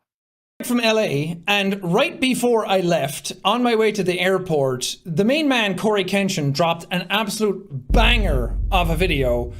YouTube. You guys either play favorites, you are racist, or it's a mix of the two. These are the 3 options, YouTube. He levied heavy claims. My choose says, how often do you stream? I feel like I always miss it. Thursdays at 11. I think. Oh, here's some exclusive stuff. Yeah, I do hit the bell. Yeah, letter W, same thing. I think we are going to start another stream when the new season of Rick and Morty comes out. So, and if the stream grows, we'll maybe stream more. Some pretty serious. Yeah, Wild Cena says, YouTube algorithm is horrendous. Repeatedly shows things I've already seen. Repeats the same stuff over and over. Yeah, the algorithm's bad, and my algorithm's still totally screwed from my research for the Jordan Peterson video. I had to go through and take stuff out. Accusations against you, and I wanted to talk to it. But yeah, ring the bell, but like this, so maybe people will find out about the stream. So like it if you don't mind. I want to talk about it a little bit in this video because I kind of have a lot of thoughts around these types of subjects when it comes to YouTube in general. The stuff that Corey talked about was very specific to his use case about what was going on with his channel. And he accused YouTube of playing favorites and possibly being racist against black creators and other creators of color. I wonder if this guy's also an op for the IRA. Maybe I'll see him on the next Zoom call. They upload their content. Let's face it, I come from a place of immense privilege being a white man on the internet, so I can't speak for the racist side of things, but he brought up some pretty good points. Yeah, and Zura, that's a good point too. So much stuff on my feed are things that I don't subscribe to, and I rarely get things that I do subscribe to. That are kind of hard not to think about in that regard because and back to the education thing really quick. Vox makes the point that he was in the private industry and undergrad major isn't important. It's really not. It's really not important. I wish I would have known that, but yeah, I just don't think you should worry about that. The one account, glad you're here. Yes, Jack's in the IRA. I'll see him at the meeting. He brought up a bunch of receipts as well, talking about his instances with the YouTube rep that he had. And just to kind of break it down for you, he uploaded the mortuary assistant, and his video got age restricted because of a certain section got to do with self-harm and dealing. Also, the game looks crazy. I've not played the mortuary assistant, but it looks crazy. With the themes of suicide and everything. If you've watched my series on the mortuary assistant, you know what scene that is. And he got frustrated by it because it got age restricted. And then he started searching around other YouTubers to see if theirs was age restricted. And it wasn't. No one else's was age restricted. So I appealed the restriction. Hey guys, I'm not sure why mine got age restricted. Could you look into this? Appeal rejected. But I should clarify this, that I talked to Corey a little bit about this. I was texting him after his video went out to talk about it, because I really liked his video, and I'm really glad that he did it. Yeah, Gypsy, I think that might be totally true. I don't know enough about, the algorithm behind their feed creation to really know. But yeah, it's just weird to see some of the fluctuations sometimes. Brought up a lot of these points. But he said that he checked my video as one of the first ones he went to see if it got age restricted. And at the time it wasn't. But my video has been age restricted since the 15th of August. Corey's scenario that happened was that his video got age restricted. He looked around. Some other YouTubers didn't have... Yeah, Vox, I'm doing that from here on out. That was a rookie mistake on my part. Restrictions on their content either.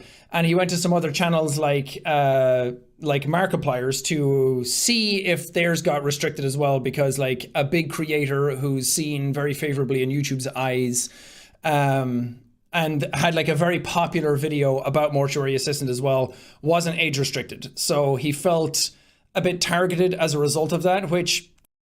Yeah, discussing a video. Fred, you're right. We've done 2 Bo Burnham-y things today. I'm sorry. Also, we're at the point of the stream now where I have to go to the bathroom so bad. And, it leaves me in this position of, I look at the clock and I think, surely I can last, 20 minutes and then pee when it's done. Then another part of me thinks that, if I take a break to pee, then everyone leaves, and then it's like, well, now I screwed everything up. I don't know. Henry, what do you think? Should I take a pee break, or should I tough it out? What do we think's the best strategic move? I do what's best for your health and take the break, man. Wow. Do you? Someone said on stream. What do we do then, Henry? Do we go to the welcome screen, or do you want to hang out for a second? I could just let this video play for a few. It is a 25-minute video if you want to let it run for a moment, although I don't know what kind of context you might miss out on, but that sounds like it would be better than looking at a roll. Yes, I watched this video to prep, so yes, I'm going to press play on this video. I'm going to run and pee. I'll be right back, friends. I'm so sorry if you hear the pee on the mic. That'd be funny, though. Fair enough. This happens all the time, and I'll get to that in a minute as well. But he went back to his YouTube rep and was like, hey, why is mine age restricted when Mark's isn't, and it has the exact same scene in it? And then suddenly, his got greenlit. It was fine. They took the age restriction off, and everything went about their business. And then he started to get pretty mad about it, which I completely understand, because why... is that the scenario? Why is that the order of operations? Now, my YouTube rep, he was excited. He was, oh, great. This is awesome. Look, Corey, they took the age restriction off. I said, why? I expected them to triple down and give Markiplier an age restriction too.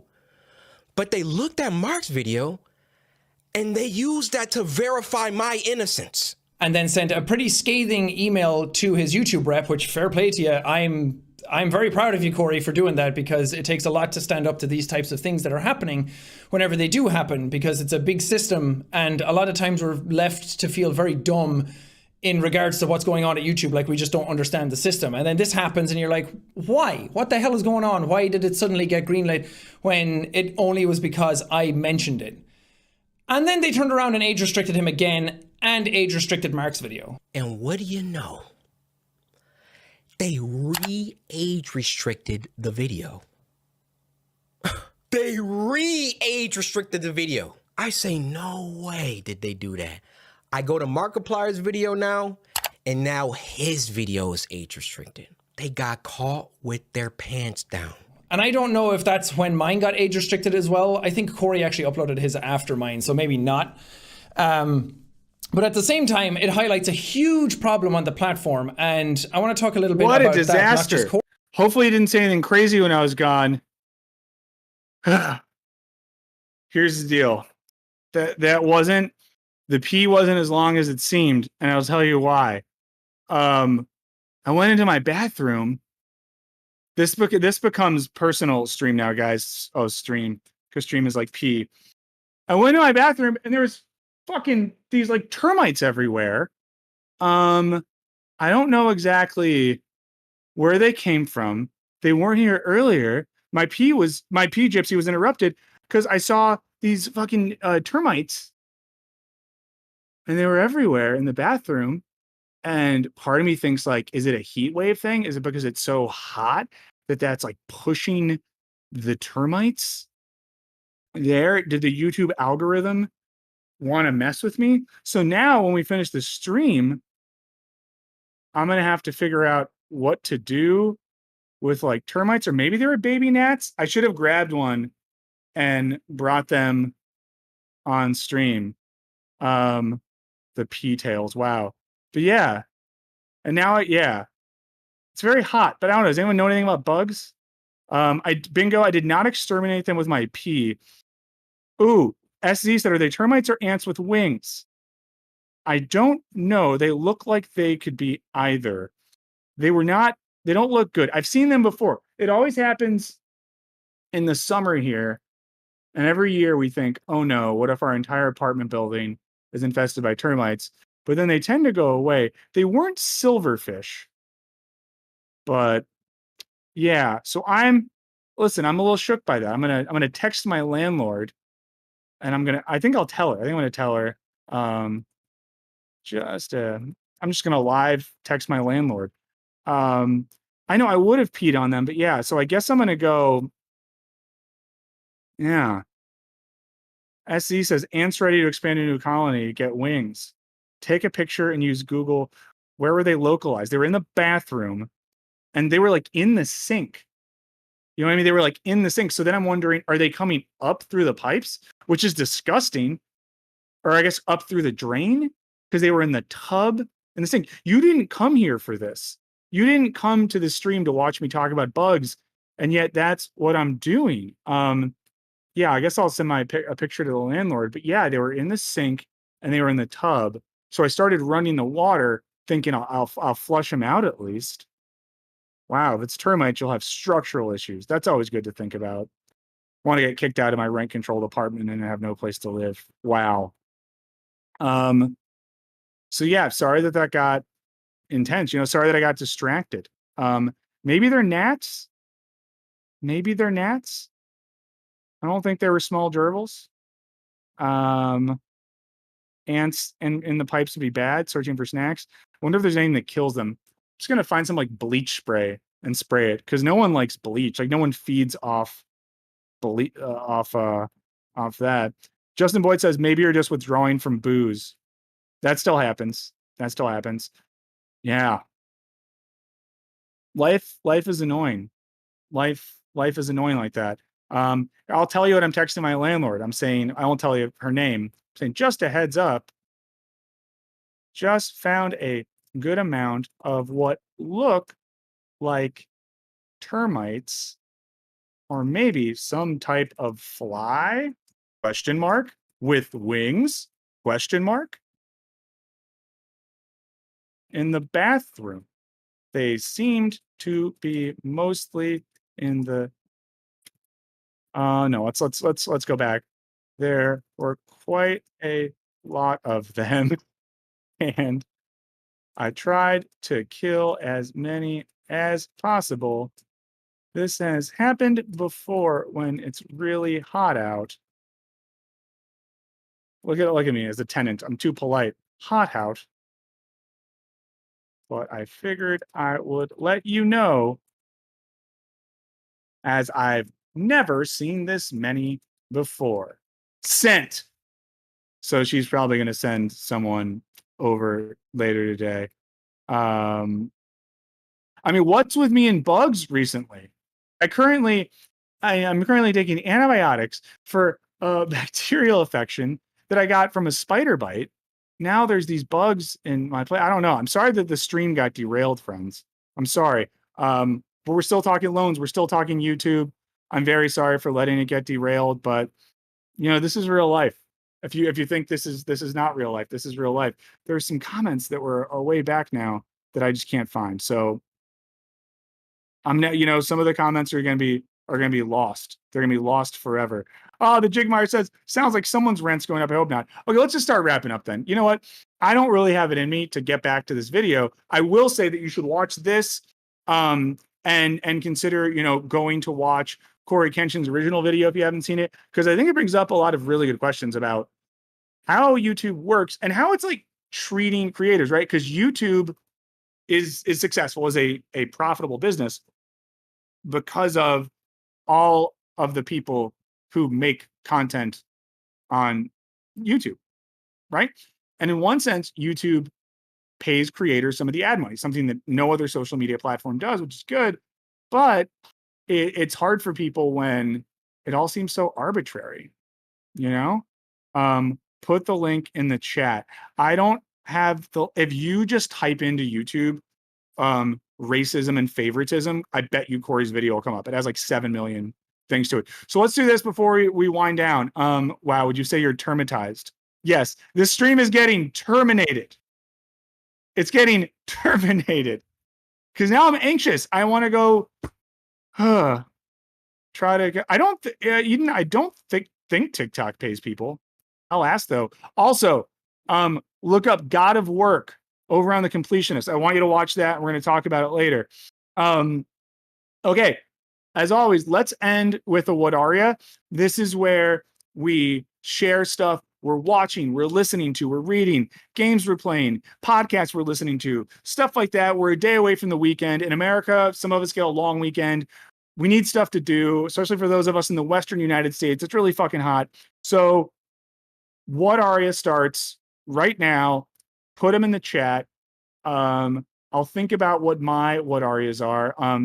So my What Are Ya's are I just caught up on She-Hulk and House of the Dragon.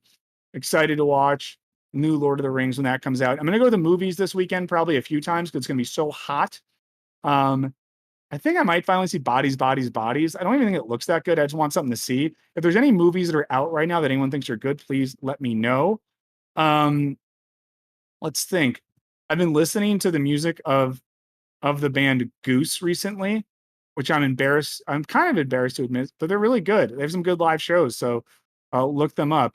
I'll post pictures of the termites on my social media. As always, if you want to follow me on socials, I'm at Michael O. Burns on Twitter, and I'm Michael O. Burns with underscores on Instagram. You can find me there. Hit me up. 3,000 Years of Longing, I might see that one. Someone's listening to some Linkin Park. We got Resident Evil. Someone's rewatching Dimension 20 Star Trek Odyssey. Okay, we're getting into some good stuff here. So share those in the chat. A few more announcements. Check out the Patreon if you want. Follow us on social media if you want. Please like this stream if you haven't already, if you want, or if you don't want. Ooh, new Christopher Walken TV show. That sounds good. Dude Abides is making breakfast for dinner. Ooh, Ken gave us some good stuff. Movies, Prey, book, Discipline and Punished by Foucault. Oh, Ken, those are good recommendations. We're reading some Camus. Now we're reading Adam Smith. A lot of good stuff there. So pay attention to what your fellow chat friends are recommending. As always, if you are a patron and you are on the Discord, would love to hear about anything you want to watch on the stream, anything you want to talk about. We're still kind of in development. I know today was a little bit, I might have been a little slow on my end, but I just got back from vacation. And the thing where you get back from vacation and you're tired from vacation, like you need vacation from vacation. So I'm currently dealing with that right now. Ooh, someone's rewatching Flight of the Conchords. Really good. And seeing Interpol, Living the Dream. We got some Sandman. We got a bunch of stuff. So thanks for all that. Thanks to Henry for holding it down as always. We really appreciate you. sorry for the disruption of the bugs, friends, but I think we're gonna wrap now, and I'm gonna go panic and try to kill termites. I think that's what I'm gonna do. So, yeah. Tend to them termites, and see ya, everybody.